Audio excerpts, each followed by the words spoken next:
Dr. Dutch with the Neuro-Affirming Conversation Hour for outreach and support.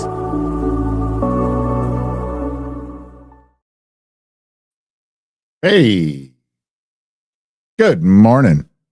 I bet you noticed something different this morning and something different up here, and there'll even be a different outro.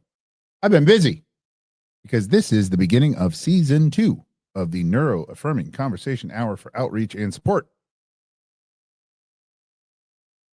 We're using my birth month. Next Monday is my birthday. We're going to use May as the start of the new season because spring and summer are a time of creativity. And as April ended Autism Awareness Month and July is Disability Pride Month, and we've got a lot of work going through to October, the end of October, 6 months away, a little less than 6 months. I decided that this was the time to turn a page. But before we get started on today's episode, I wanted to share a moment that's still sitting softly and powerfully with me. One that reminds me exactly why we hold this space and why Mondays are so important. Because this past Saturday, I had the honor of speaking at the Michigan Alliance for Families Youth Summit in Livonia, Michigan. It marked the official end of Autism Awareness Month, but not and never the end of my outreach.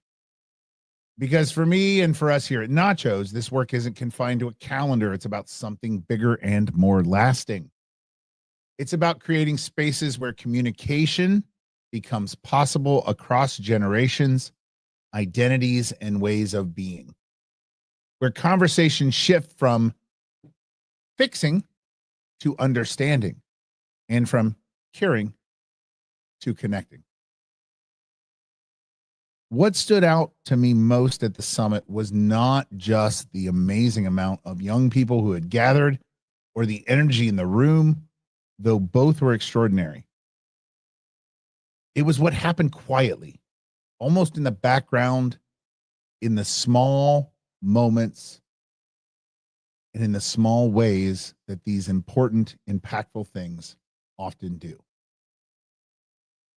Emily L. was helping at the summit that day and came up to me because she had seen a previous lecture that month at the Grand Blanc Library where I explored the neuro-affirmation and PB&J framework that I have been working on.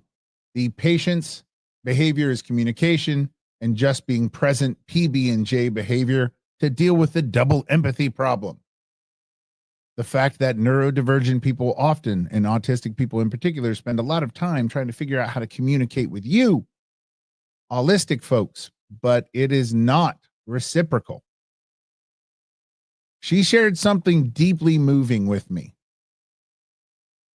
She told me how that simple framework, those simple and seemingly simple and small tools, had rippled through her life. Through the PB&J framework and really through this lecture and the experience that she had, she'd been able to build new bridges between herself, her neurodivergent children, and her own parents, who were just beginning to step into the world of neuro-affirming care and understanding. It wasn't flashy. It wasn't viral. It wasn't even immediate, but it was real. It was real. And that's the thing about this work, really. And really the thing about micro accommodations in general. So often they are really Gandalfian in nature. They are small, humble, and easy to overlook until you realize they've shifted the entire story. The tiniest adjustments, the quietest acts of grace and patience can change everything. And while those changes don't always make headlines, they make relationships. They make room. They make new things possible. And last weekend, those often invisible moments were noticed. They were named and they were celebrated. And that's what brings us here today. Because whether it's a parent learning a new language of love, a student pausing to rest without shame, or simply showing up unmasked in spaces that once felt unsafe, these turning points are everywhere. And that brings us to this moment together right now, because there's something quietly powerful about turning a page. Not just in a book, not just in history, but in life, in thought, in the stories we carry, in the ones that I guess we're brave enough now to rewrite. Because sometimes change announces itself boldly, with fireworks and fanfare and grand declarations and certainty. But more often than not, it arrives softly, gently. It arrives disguised as an ending we never anticipated, and an ending perhaps we didn't want. That, after all, is why the philosopher Seneca, that's why he wrote the words, "Every new beginning comes from some other beginning's end." And I know that there are a lot of 90s kids out there going, that's not philosophy. That's from that song that plays at the end of the bar at 1:55 a.m. But no, it's Seneca. Every new beginning comes from some other beginning's end. And here at NACHOS, the neuro-affirming conversation hour for outreach and support, that truth lands deeply, especially for those of us who have had to close old, painful chapters, outdated stories about what makes us valuable, lovable, or enough. Just to begin again, this time on our own terms. So we leave that behind and we begin again. But this time, we begin with our own truths and we begin in our own ways. And so in today's episode, titled Lions, Landlords, and the Lie of Performance, we will be pulling together threads across history, psychology, and lived experience to explore a core human challenge. Why do so many of us feel like we have to earn our worth through endless doing, relentless masking, and pushing ourselves far past the point of exhaustion?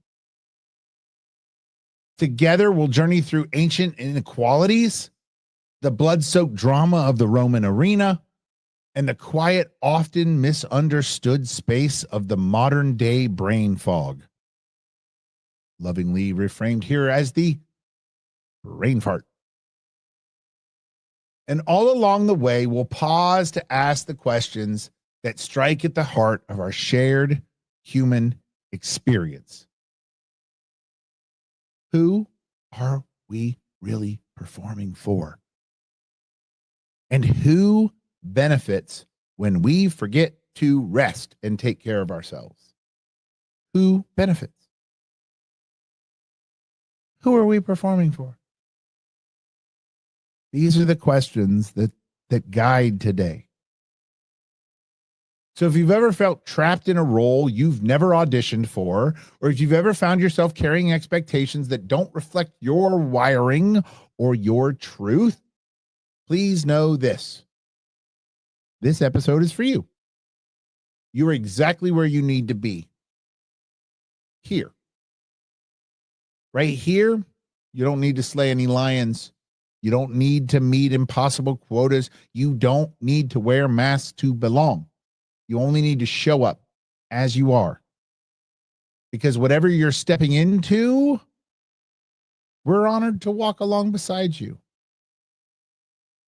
And whatever you're stepping into, you're enough.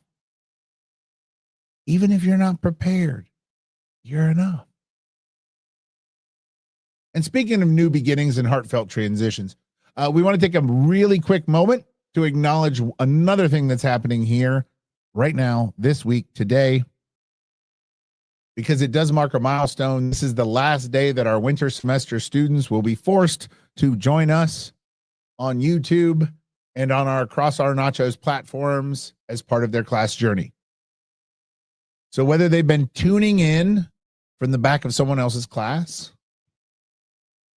or quietly in the corner of the basement or the library or sneaking in episodes between video games or study sessions, your presence has been felt. It's been appreciated. And it has mattered more than you know. And so to each and every one of my students, I want to say thank you. Thank you for making this space available to yourself in your busy and overstimulating week. Thank you for showing up, some weeks loudly commenting, other weeks softly and quietly, with your full glorious selves. Thank you for helping make time in this space to be more curious, more compassionate, and more real. Because your presence here made this space more curious, more compassionate, and more real. So as you head off to your next chapters, whatever those be, whether it be graduation, if you just graduated, you're heading off to a transfer institution, a new job, or even just a break, an afternoon, we want you to carry these truths with you. You don't have to perform to be worthy. You don't have to fit in to belong. And you don't have to know everything to be enough. Your nervous system, your voice, and your way of moving through this world, they matter deeply and completely, period.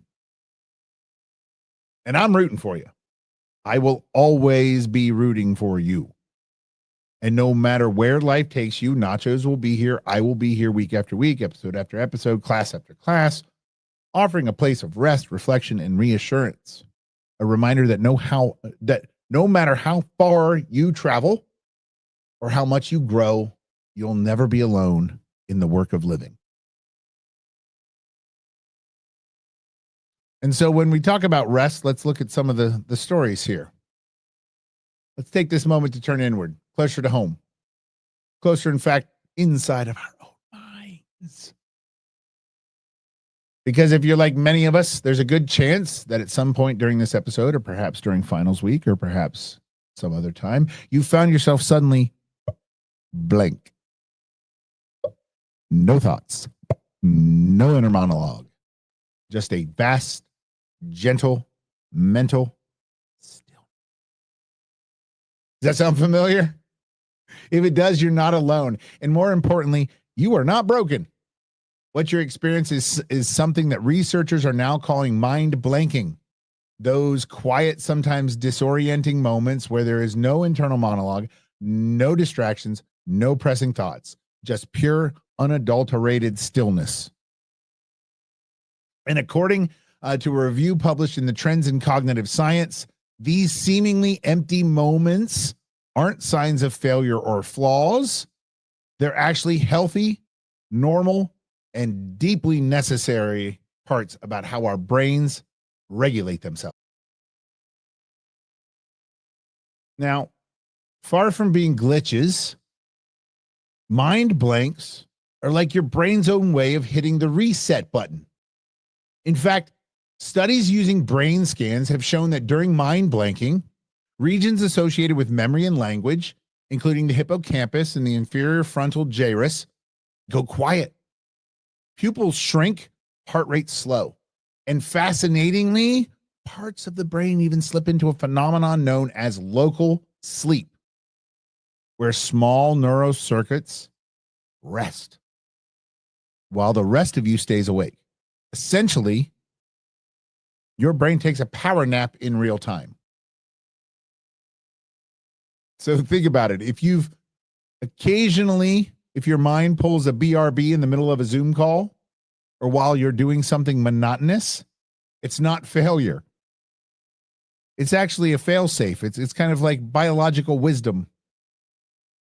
It's regulation. It's your body knowing when enough is enough. And yet, even as our own biology makes room for rest and stillness, society often doesn't. And that brings us seamlessly to the arena. But not just any arena.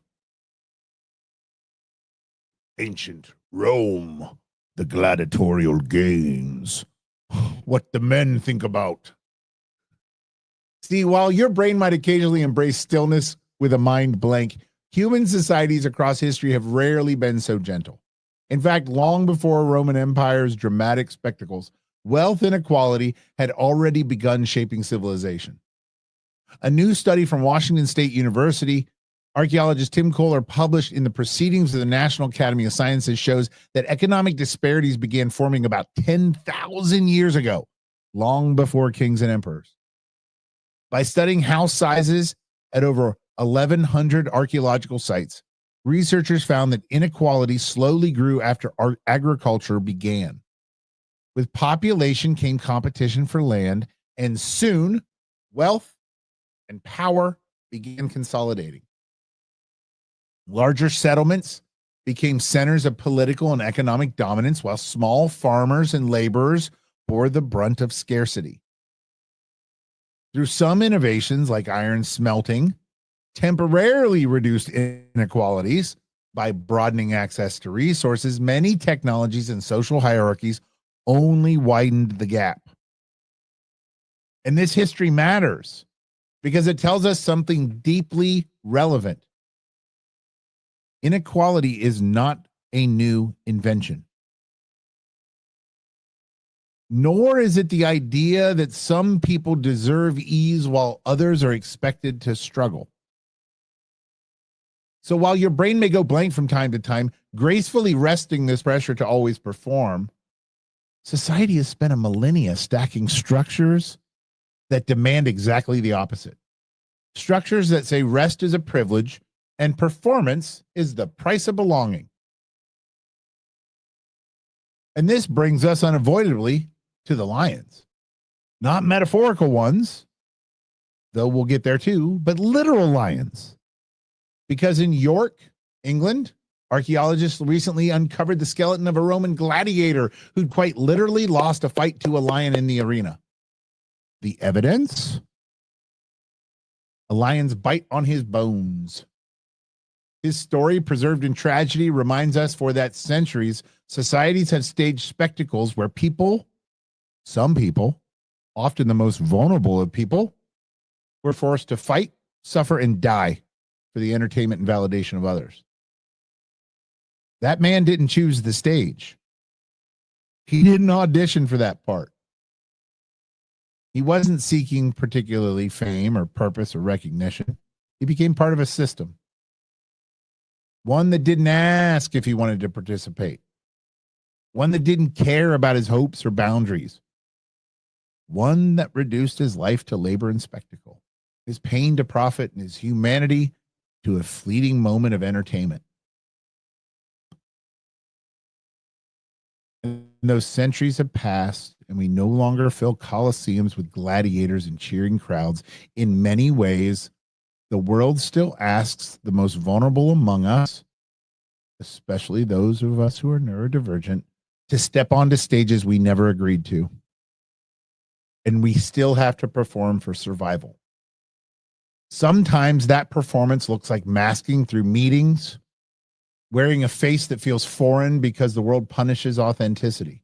Sometimes it looks like scripting every sentence, carefully calibrating words, carefully calibrating tone so that we avoided judgment and we avoid exclusion and we avoid misunderstanding.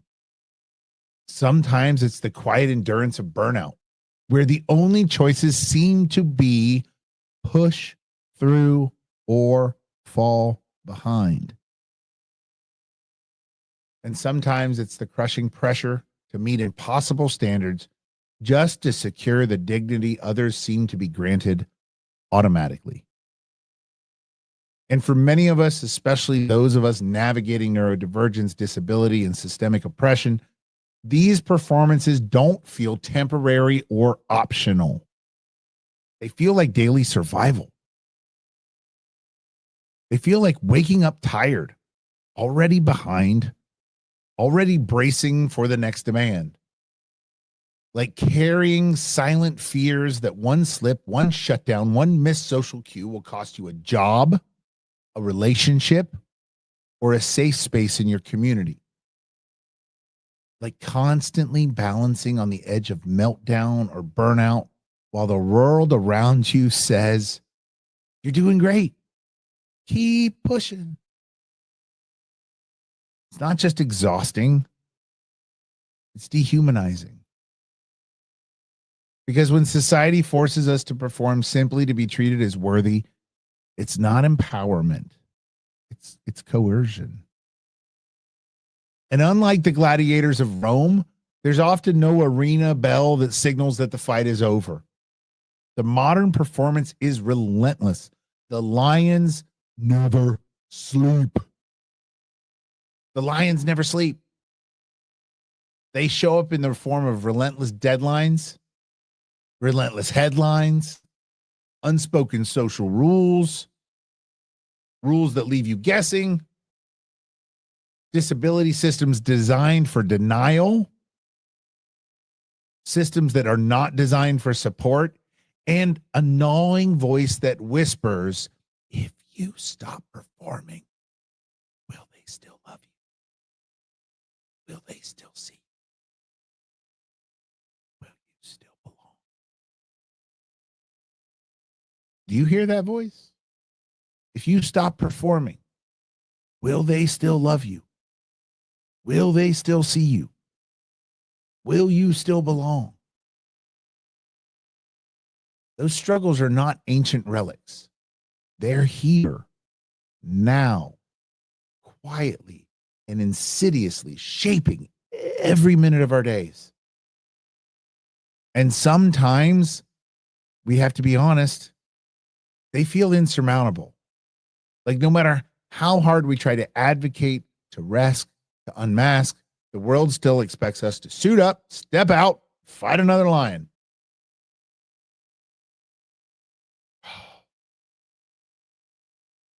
But here's where Nacho stands firm and tender in the face of reality.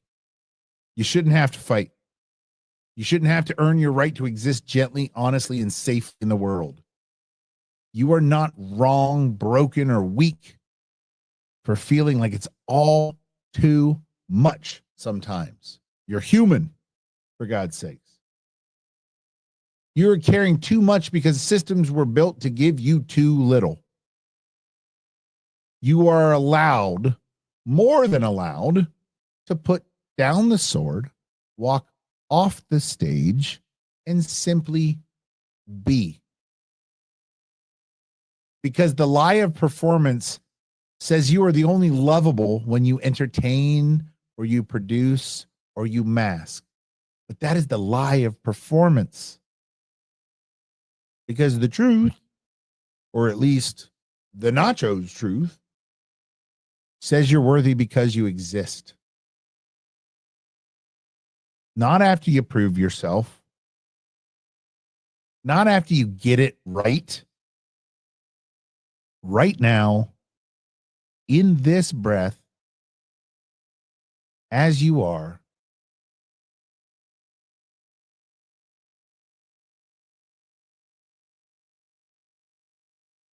you're enough. So here's a Nacho's invitation. What if we stopped rewarding performance and started honoring presence? What if we stopped demanding sameness and celebrated authenticity? What if we refused to let any more people be metaphorically fed to the lions just to prove they belong? The gladiator's story echoes through history, classrooms, workspaces, and neurodivergent lives. Performance for survival is not an ancient script. At least not only. And so here, I think we should write a new one. We need to write a script where rest is not optional or earned, it's essential. Authenticity isn't punished, it's celebrated. No nervous system is left behind. Every single one is welcomed just as it is. Because even now, even here, modern arenas still surround us. The lines look different, right? They are those rigid headlines, those endless quotas, those social rules, those expectations so tight that they leave no room to breathe. But make no mistake, the pressure to perform still is deeply embedded in our culture. For neurodivergent people especially, the cost of nonconformity remains heartbreakingly high. Burnout isn't hypothetical, it's lived. Exclusion isn't occasional, it's chronic. And invisibility isn't a poetic metaphor. For some of us, it's the daily reality. We are asked, often quietly, but relentlessly, to fight for every inch of dignity, to constantly shape shift, script, suppress, and push past exhaustion, simply to be allowed in the room, simply to be seen as worthy of care, attention, or belonging. But here in this space, we choose differently, deliberately and defiantly, but still tenderly. We choose to center the stimming hands, the zoned out silences, the unscripted awkwardnesses, and the brilliant moments of offbeat, off-script truth. We choose radical acceptance over relentless performance. We choose the imperfect, the nonlinear, the deeply human. We choose us. We choose you. We choose me. And when we step back, when we really, really step back and look across these stories we've explored today, from ancient inequality to quiet wisdom and mind blanking to even that gladiator who maybe had never volunteered to fight, we see the pattern is plain and undeniable. For far too long, the world has asked people, especially those of us who diverge from the so-called norm, to earn their right to exist, to prove their worth through productivity, to justify their needs through suffering, and to perform themselves into acceptance. But at Nachos, no, we are daring, lovingly and radically, we are daring to imagine another way. A way where your blank mind isn't failure, it's wisdom. Where your need to pause isn't judged, it's honored, it's respected. Where your survival doesn't require putting on a show, and where thriving doesn't require a mask. A way where you don't have to fight lions. You don't have to fight literal lions. You don't have to fight metaphorical lions. You don't have to fight any lions just to belong. So I say, here's to blank minds and full hearts, to honoring your nervous system exactly as it beautifully and sometimes randomly is, to the moments you show up and the moments you need to step back, to saying no thank you to the freaking lions, and to saying yes please to belonging, to community. And so as we close, we want to offer a few reminders, not just for this moment, but for every moment when the world feels too heavy, too fast, are too loud to hold. Anchor into them. Let them settle into your bones. You are not broken. You are beautifully complex. You are not too much. You are exactly enough. You are not a burden. You are deeply needed. Your needs are real and they are worthy of care. Your rest is sacred. You never need to earn it. Your way of being, in all its rhythms and pauses, deserves love and respect. In a world obsessed with perfection, productivity, and performance, remember this with your whole heart. You don't have to earn your place to be here. You already belong. Take what you need from today and let the rest fall away. And know always that when you're ready, whether fierce or fired up or soft and still, we'll be here, ready to hold space, ready to welcome you home, ready to remind you again and again that you are never alone in this work of living. Now, again, we'll be back next Monday, 9 a.m. Eastern. So I thank you truly for spending this time with me and for sharing your beautifully unmasked self with the community. So until next time, remember, be kind to your brain, be gentle with your heart, be endlessly, unapologetically proud of how far you've come. We'll see you next week.